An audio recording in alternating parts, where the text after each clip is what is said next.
Hi అండి. ప్రతి Friday evening మా చెల్లిని ట్యూషన్ హాలిడే. అయితే ఈరోజు ట్యూషన్ లేదు కదమ్మా! పార్క్‌కి తీసుకెళ్ళమని ఒకటే గోల చేస్తుంటే, సరేలే కాసేపు ఆడుకుంటాడు. మైండ్ రిలాక్స్ అవుతుంది కదా! అని పార్క్‌కి తీసుకెళ్ళాను. మొన్నటిసారి అయితే బానే ఎక్కేసాడు గానీ, ఈసారి అయితే అస్సలు ఎక్కలేకపోయాడు. ఆ పక్కనున్న పాప చూసారా నించొనే ఎక్కేస్తుంది అసలేం పట్టుకోకుండాన. మా వాడైతే ఎక్కలేకపోయాడు. మొత్తానికి దించేసాను కిందకి. తర్వాత ఇదైతే ఊగాడు కాసేపు.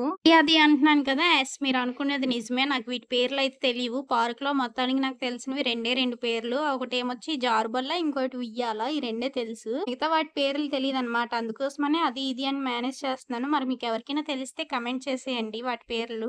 పార్క్ అయితే మెయిన్ రోడ్ మీద ఉంది. అందుకోసమనే అనుకుంటా పార్క్ చుట్టూ గ్రిల్లా అయితే పెట్టారు. చిన్న పిల్లలు బయటకి వెళ్ళకుండా చాలా బాగా ఉంది. చరణ్ గాడిని ఆడిస్తూ నేను కూడా కాసేపు చిన్న పిల్లనయిపోయి మా చరణ్ గాడితో పాటు ఆడుకుంటున్నాను. ఈ మాటకా మాటే చెప్పాలి. వాళ్ళ అక్కతో పోలిస్తే మా చరణ్ గడికి కొంచెంత భయం ఎక్కువే. అందుకోసమని ప్రతి దాంట్లోని పట్టుకుంటే గాని ఆడలేడు. దానికి ఏదో రకంగా కుస్తీలు పట్టి పార్క్‌లో ఉన్నవన్నీ కూడా కవర్ చేసి మొత్తం అన్నీ ఆడేసాడు. ఆడేసాక అలా ఊరికే వచ్చేస్తాడా, పానీపూరి కావాలన్నాడు. పానీపూరి తిన్న తర్వాత ఐస్ క్రీమ్ కూడా కావాలన్నాడు. 2 తినేసి ఇంటికి వచ్చేసాను. కాసేపటికైతే వాళ్ళ అక్క కూడా ఇంటికొచ్చేసింది.